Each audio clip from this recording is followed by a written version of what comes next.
যাদবপুর কাণ্ড কিন্তু আজকে রীতিমতো চর্চায় রয়েছে। আজকে যাদবপুরের ভেতরে একটি বৈঠক হয়েছিল, যাদবপুরের উপাচার্য এই বৈঠক করেছিলেন এবং সেই বৈঠকে মূলত আলোচনা হয়েছে এই যাদবপুরের এই ঘটনা নিয়ে যে ঠিক কী করণীয়, কী করা যায়।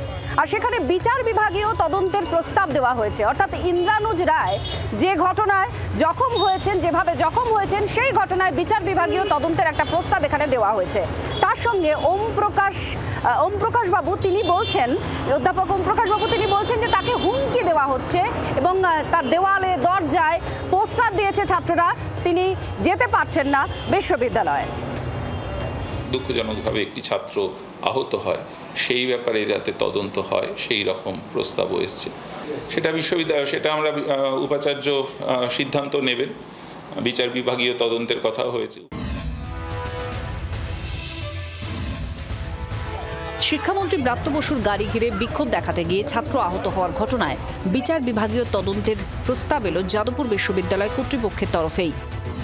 মঙ্গলবার বিশ্ববিদ্যালয়ের ডিন, অধ্যাপক, অফিসার, শিক্ষক সংগঠন ওয়েবকুপা, জুটা সহ 4টি শিক্ষক সংগঠনের সঙ্গে বৈঠক করেন যাদবপুরের উপাচার্য ভাস্কর গুপ্ত।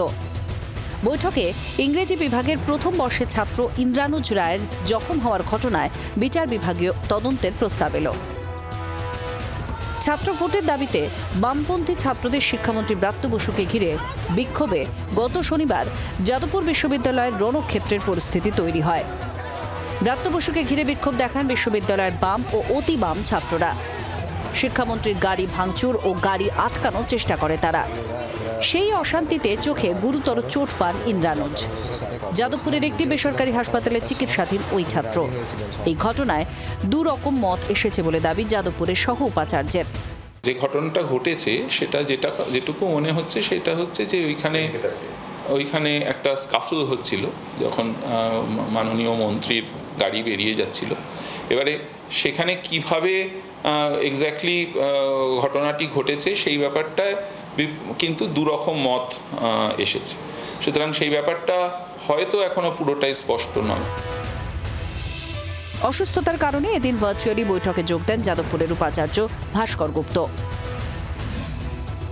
বৈঠকে বিশ্ববিদ্যালয়ের সার্বিক নিরাপত্তা সুনিশ্চিত করা, বিশ্ববিদ্যালয়ের আইন লাগু, ছাত্র ভোট করা নিয়ে রাজ্য সরকারকে বিশ্ববিদ্যালয়ের তরফে চিঠি দেওয়া সহ একাধিক বিষয়ে আলোচনা হয়।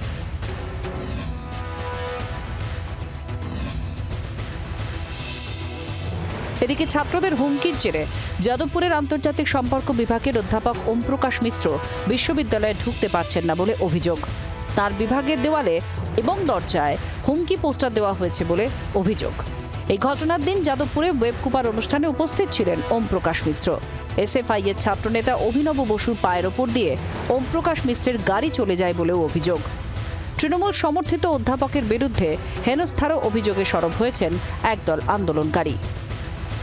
ক্যামেরায় কমলের সঙ্গে শ্রেয়সী গঙ্গোপাধ্যায়, জি 24 ঘন্টা। বাংলার আওয়াজ, বাঙালির আবেগ, জি 24 ঘন্টা।